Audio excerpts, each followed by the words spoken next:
Eu já fiz muitos vídeos sobre respiração. Acho que mesmo antes desses vídeos você possuía uma noção de que precisamos de oxigênio e liberamos CO2.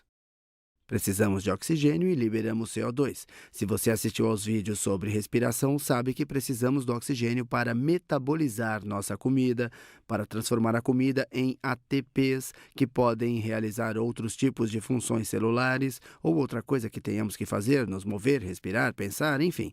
E que, através do processo de respiração, quebramos aqueles açúcares e liberamos CO2.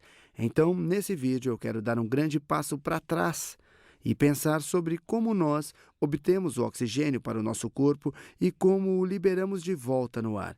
Outra maneira de pensar nisso é como nós nos ventilamos, como deixamos o oxigênio entrar e fazemos o CO2 sair.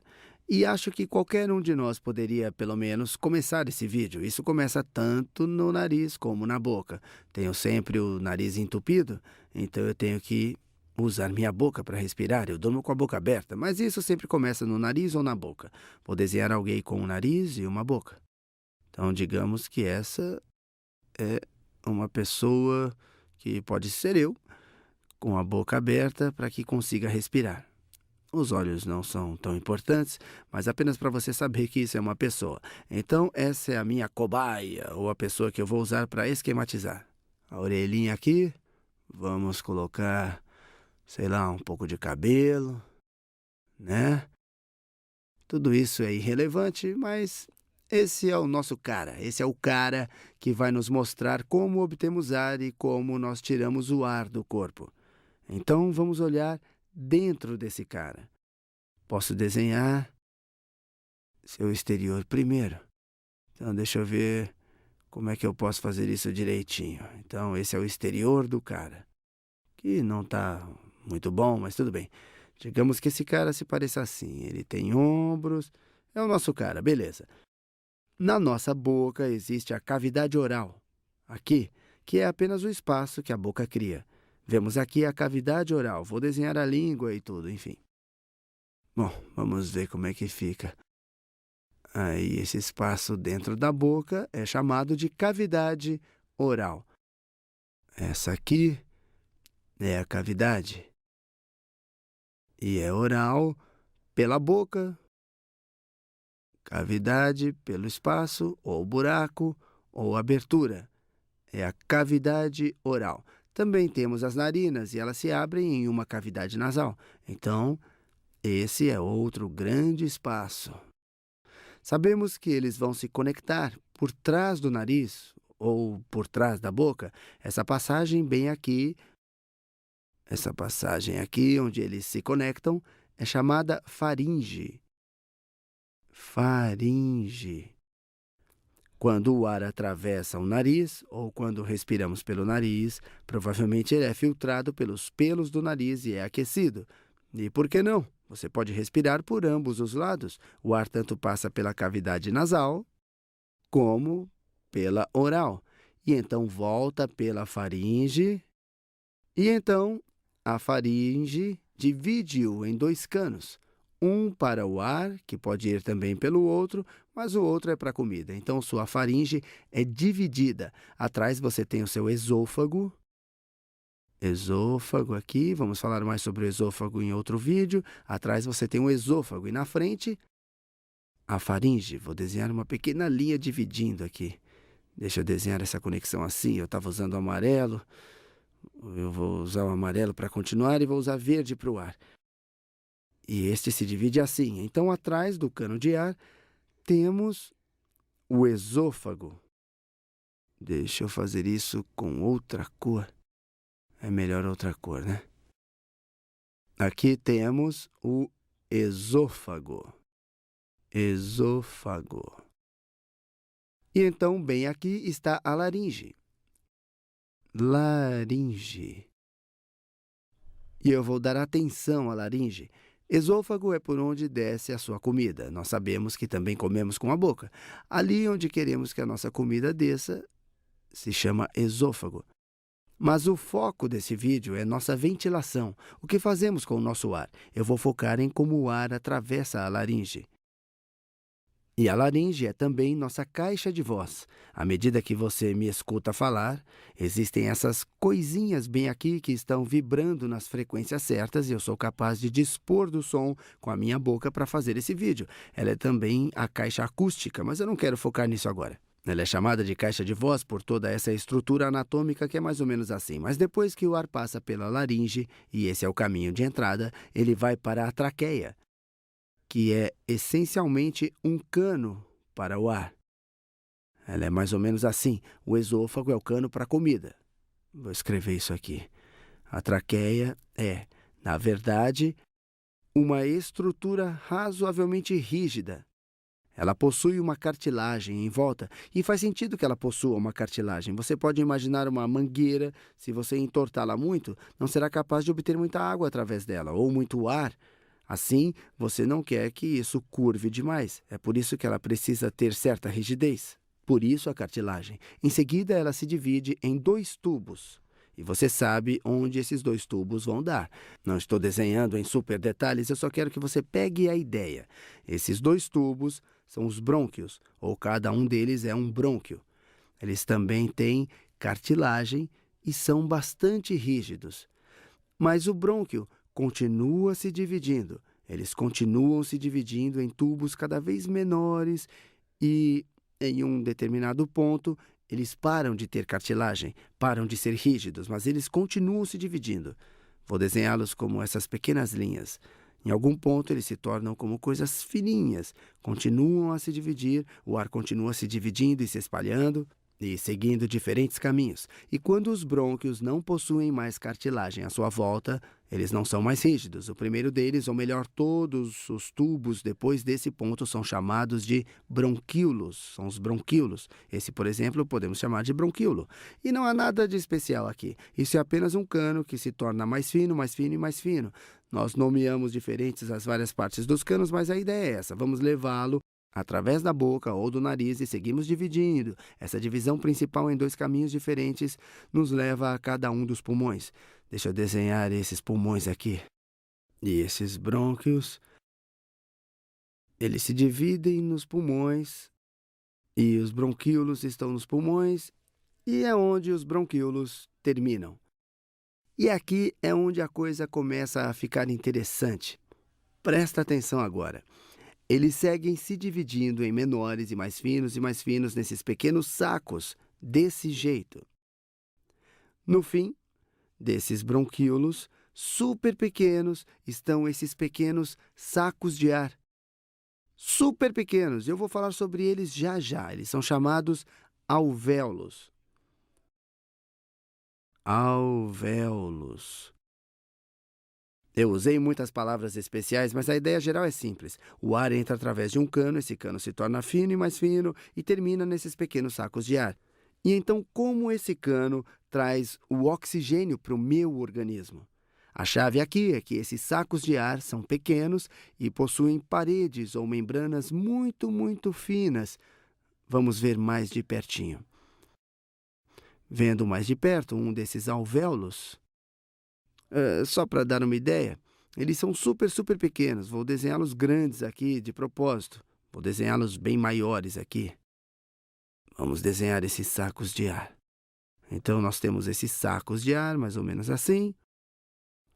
E você tem um bronquíolo que termina nesse saco de ar. Talvez um bronquíolo termine em outro saco de ar assim, outro conjunto de sacos de ar desse jeito. Cada um deles tem só de 200 a 300 microns de diâmetro. Então, essa distância aqui, deixa eu trocar de cor, essa distância é de 200 a 300 microns. Caso você não saiba o que é um micron é 1/1000º de metro. Ou você pode vê-lo como 1 milésimo de milímetro. Então, isso é 200 milésimos de 1 milímetro. E essa é uma boa forma de visualizar. Isso é mais ou menos 1/5 de 1 milímetro. Se eu tentar desenhar isso na tela, se você vir isso em tela cheia, 1 milímetro é aproximadamente isso. talvez um pouco menor que isso, talvez desse tamanho. Imagine um quinto disso, e é disso que estamos falando, do diâmetro de uma dessas coisas. E apenas para colocar no esquema relativo às células, o tamanho médio de uma célula no corpo humano é de aproximadamente 10 microns, aproximadamente 20 ou 30 células de diâmetro, considerando o tamanho médio de uma célula do corpo humano. Eles possuem uma membrana super fina. Se você os vê como balões, o balão é muito fino, muito mais do que a espessura de uma célula, e estão conectados à corrente sanguínea. Ou, uma melhor forma de pensar nisso, que o nosso sistema circulatório passa bem próximo a cada uma dessas coisas. Então, nós temos vasos sanguíneos que vêm do coração, e eles querem ser oxigenados. Em geral, os vasos sanguíneos que não têm oxigênio, e eu vou falar disso em mais detalhes quando eu fizer vídeos sobre o coração, o sistema circulatório e os vasos sanguíneos. O sangue sem oxigênio é um pouco mais escuro. Ele parece mesmo pouco arroxeado, então eu vou desenhá-lo de azul. Esses são os vasos que saem do coração. Logo, esse sangue que não tem oxigênio, ou foi desoxigenado, ou possui muito pouco oxigênio.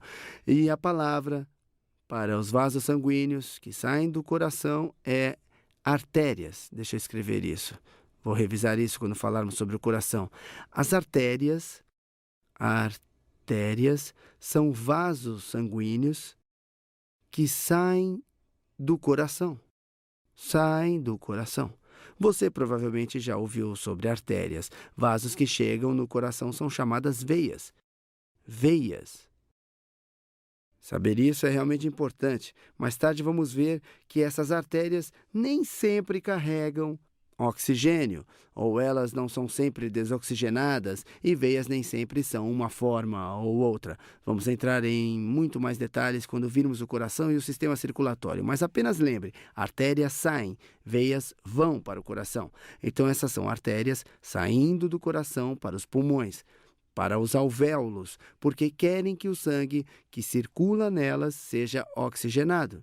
Então o que acontece é que o ar está fluindo pelos bronquíolos e circulando pelos alvéolos, preenchendo-os, conforme pequenas moléculas de oxigênio preenchem os alvéolos e são capazes de cruzar as suas membranas e, essencialmente, serem absorvidas pelo sangue.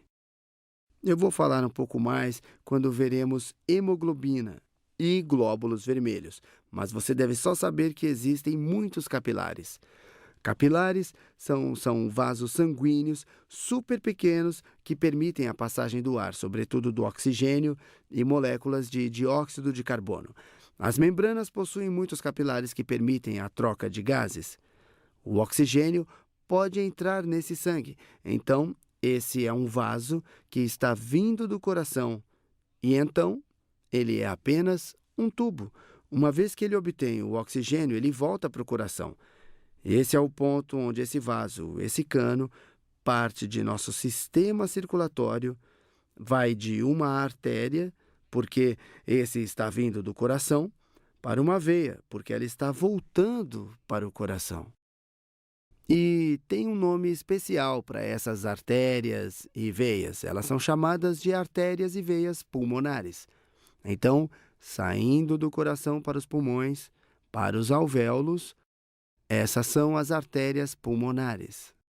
Artérias pulmonares. E voltando para o coração, são as veias pulmonares. Veias pulmonares. Agora você está dizendo, o que significa pulmonares? Pulmo vem do latim para os pulmões. Isso literalmente significa que as artérias vão para os pulmões e as veias saem dos pulmões. Quando as pessoas falarem sobre algo pulmonar, estão falando sobre nossos pulmões ou de algo relacionado a como nós respiramos. Logo, é uma boa palavra para você saber. Você tem o oxigênio vindo através da... Vamos voltar um pouquinho aqui. Da boca ou do nariz, através da faringe, e ele pode chegar ao seu estômago. Podemos explodir o estômago como um balão, mas isso não nos ajuda a levar o oxigênio à corrente sanguínea. O oxigênio virá através da laringe para a traqueia, para o brônquio e, eventualmente, nos bronquíolos, terminando nos alvéolos, sendo capaz de ser absorvido nas artérias e em seguida voltando e então essencialmente oxigenando o sangue. Os glóbulos vermelhos são vermelhos, pois a hemoglobina se torna bem vermelha ou escarlate quando possui oxigênio e então nós voltamos. Mas, ao mesmo tempo, isso não é só sobre obter oxigênio para as artérias ou para a hemoglobina. É também sobre a liberação de dióxido de carbono. Então, as artérias azuis, vindas dos pulmões, estão indo liberar dióxido de carbono no alvéolo. E isso vai ser exalado, temos o oxigênio entrando. Outras coisas vão entrar, mas o O2 é o que será absorvido no alvéolo. E então, quando você expira, teremos o dióxido de carbono que estava no sangue e que não será absorvido no alvéolo, mas espremido para fora. Eu já vou dizer já como ele é espremido. É que essa expulsão, quando o ar sai, ele pode fazer vibrar as cordas vocais e isso nos permite falar. Mas eu não vou entrar em muitos detalhes agora. A última coisa a considerar sobre todo esse sistema pulmonar ou sobre os pulmões é como isso força o ar para dentro e como isso força o ar para fora. A forma com que isso é feito é, na verdade, um tipo de bomba ou de balão. Temos essa grande camada de músculos horizontais. Eu vou escolher uma cor boa aqui. Logo abaixo dos pulmões, que chamamos de diafragma torácico. Bem aqui, essa cor bonita, é o diafragma torácico. Diafragma torácico. Quando ele está relaxado, tem um formato arqueado e os pulmões são espremidos. Eles não têm um volume muito grande, mas quando eu inspiro, o que acontece é que esse diafragma torácico se contrai e se torna menor, mas abre. E isso é importante. O espaço onde estão os pulmões. Então, os pulmões podem preencher esse espaço. Então, o que ele faz essencialmente é puxar um grande balão, tornando maior o volume dos pulmões. Quando você permite aumentar o volume dos pulmões, eles vão se tornar mais largos à medida que meu diafragma torácico é contraído e se arqueia para baixo, criando mais espaço. E à medida que o volume se torna maior, a pressão dentro deles diminui. Se você se lembrar da física, a pressão vezes o volume é uma constante. Quando inspiramos, o cérebro está dizendo para o nosso diafragma se contrair. Então, o diafragma contrai. Temos mais espaço em torno dos pulmões. Os pulmões expandem para preencher o espaço. Temos menos pressão dentro do que fora, ou você pode ver isso como pressão negativa. Assim, o ar sempre quer ir da pressão alta para a baixa, e assim o ar vai fluir para dentro dos pulmões. Esperamos que haja algum oxigênio lá, que poderá entrar em nossos alvéolos e acabar nas nossas artérias e em seguida voltar às veias como oxigênios ligados à hemoglobina. Vou falar mais sobre isso. E então, quando paramos de contrair o diafragma, ele volta a essa posição arqueada, ele se contrai, como se fosse um elástico. Ele contrai os pulmões e eles expulsam o ar de volta e esse ar terá muito mais gás carbônico. E só para ter uma noção disso, eu não posso ver meus pulmões, mas eles não me parecem tão grandes. Como eu faço para obter oxigênio suficiente dentro deles? Por causa desse processo de ramificação e dos alvéolos. A área de superfície dos pulmões é, na verdade, bem maior do que você pode imaginar ou que eu pudesse imaginar que alguém pudesse me contar. Enfim, eu dei uma olhada nisso. A superfície interna dos seus alvéolos, a área total deles, onde o oxigênio pode ser absorvido ou que o CO2 pode ser expelido do sangue, é, na verdade, de 75 metros quadrados. 75 metros quadrados, em metros, não em pés. Se você pensar nisso, imagine um tipo de lona ou campo. Isso tem quase 9 por 9 metros. Isso é quase 27 por 27 pés. Isso é o tamanho do quintal de muita gente. Isso é quanto de superfície de ar você tem dentro dos seus pulmões, e tudo isso está dobrado. É como ele consegue agrupar no que parecem ser pulmões relativamente pequenos, mas isso nos dá bastante área para ar suficiente para o oxigênio cruzar a membrana do alvéolo, ir para o nosso sistema sanguíneo e suficiente para o dióxido de carbono voltar.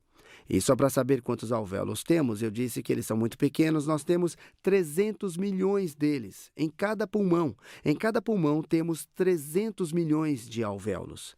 Então eu espero que isso tenha dado a vocês uma boa noção de como nós levamos o oxigênio para o sistema sanguíneo e colocamos gás carbônico para fora dele. No próximo vídeo vou falar mais sobre nosso sistema circulatório e como levamos o oxigênio dos pulmões para o resto do corpo e como levamos o dióxido de carbono do resto do corpo para os pulmões. Fui!